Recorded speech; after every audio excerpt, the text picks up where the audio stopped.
no longer in Portugal, as you can obviously tell.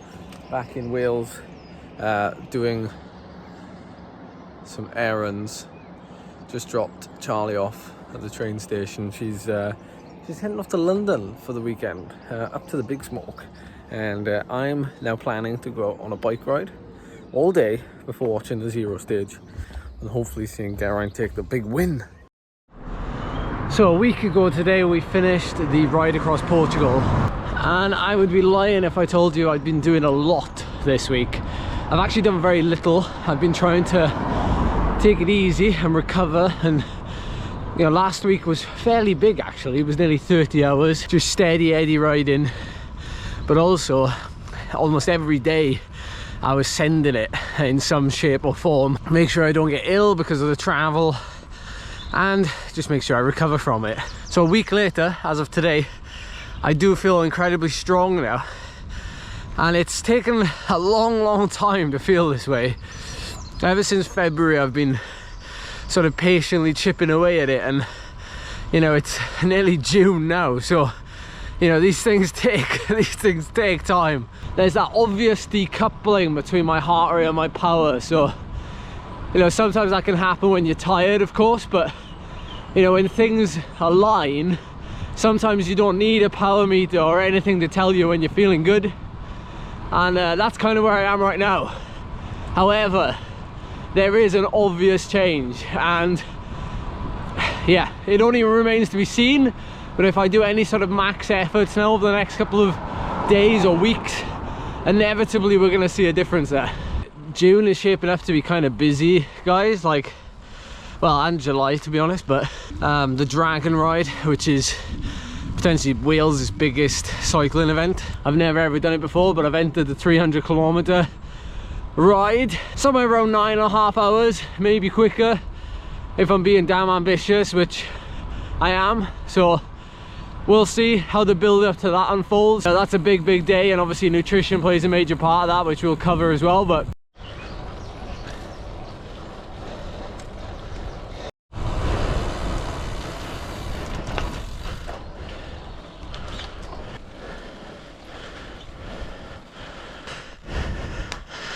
go on, Kev.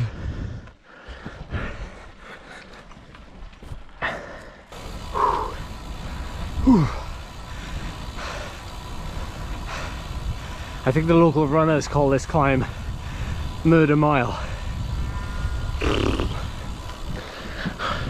These Saturday morning rides that I've put on for the local cyclists for a good few years now, I think they always kind of structured around climbs, and that's not because I'm like biased. I like climbing, but like, I know that there's a lot of there is a lot of variety around here for riding. There's a lot of flat roads, a lot of great like cycle paths to ride on, and because of that we tend to avoid, not purposefully, but like some of the hidden gems and the climbs, and like, you know, these up here that most people have never done before, at least never done in anger. And when you do a route that has climbs on, you don't even have to think about doing any efforts or any intervals, because for the most part the climbs, they take care of it.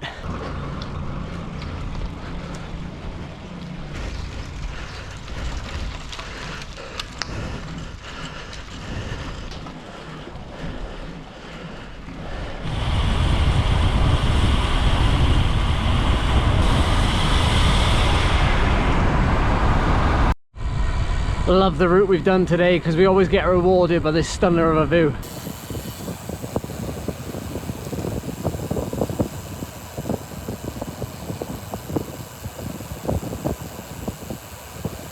What can I do? What do you mean can I do? So we got up on entry. We're going to come out in the junction and up the main road. Oh, flick him off. Now we get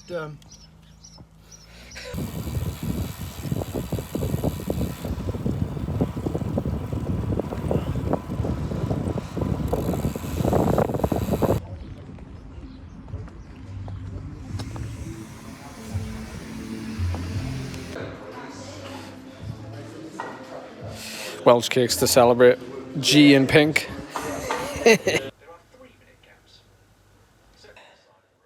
sacrificed the post-ride shower just to see how bad this climb is in this Giro time trial, and it's pretty steep. It's not the best of surfaces either. How crazy is it to see the mechanics or whoever they are sat on the back of motorbikes holding a spare bike on their shoulder? That can't be comfortable. How long have they got to hold those on their shoulder for? Like half an hour?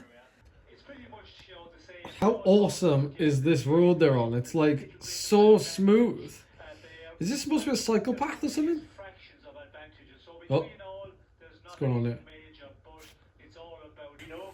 It's interesting that some riders, because they're only doing like 10-minute effort, 12-minute effort on the flat road before they get to this like ski ramp of what is a vicious climb for the last like 30 odd minutes of this time trial.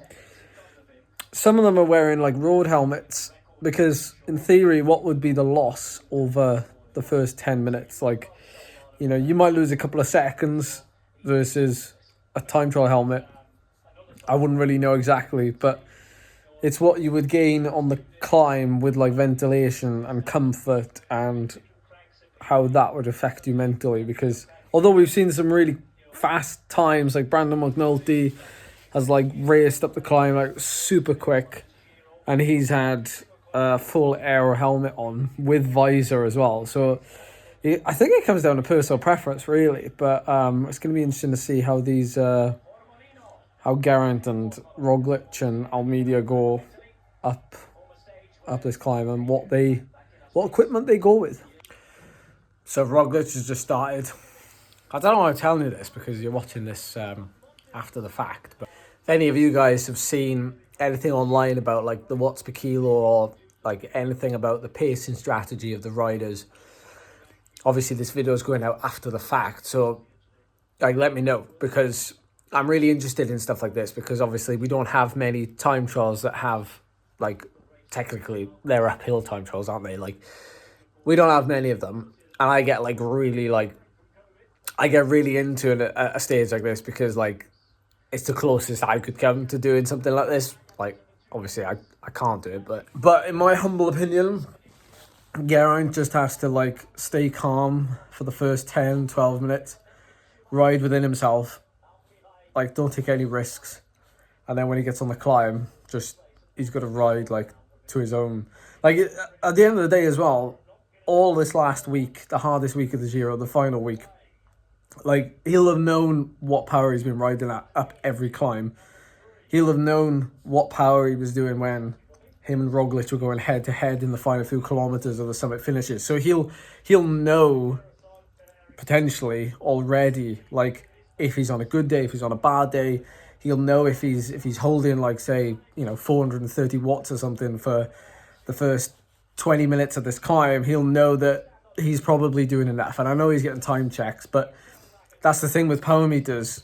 They can work for you and against you, right? Like if he's on a bad day, then you probably won't even want to see it. I think what's worrying about this time trial, and like obviously the nerves will be through the roof, not just for us watching, but for the riders, 100%. I think knowing that they've only got like 25 odd seconds to play with is probably like the biggest worry. Like you could lose that in the final kilometer if you were blowing up in that last K. Roglic could claw that back in the last kilometer. So it's like it's literally not done until they cross the line. Oh wow! So Geraint's gone for a helmet change, which I was not expecting. To be honest, there's something I would have done, or I would have gone for like an aero road helmet right from the start, because then it would save you changing it. I mean, you're not losing like vast amount of time, or you're losing like 4 seconds maybe, and just for the comfort going up the final climb. Obviously, if he loses now, then it's going to look stupid, isn't it? Like, but at least he's going to feel better maybe than in a time trial helmet. Oh my word, that was close to the edge. Geraint, do not crash, for goodness sake. So, live reaction here from the sofa. Geraint is only 2 seconds down after the bike change, so he was obviously a little bit faster than Primoz potentially in the opening flat section. But yeah, I mean, it was worth it. They're pretty much level pegging now, and they 2 seconds apart.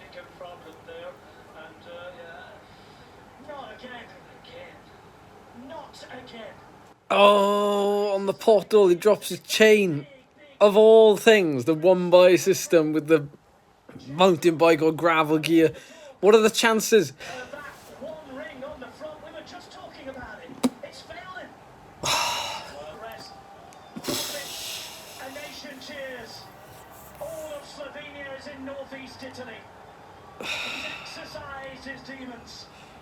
The penultimate stage goes to Roglic. Heartbreak for Geraint Thomas. He will finish second. Roglic will win. And tomorrow in Rome. Oh man, oh man, oh man. Ah. Gee. I wonder what happened. See the salt on the back of his shorts, like from halfway up. Like, that's not normal, surely. Like, you don't sweat that much in the space of like 25 minutes.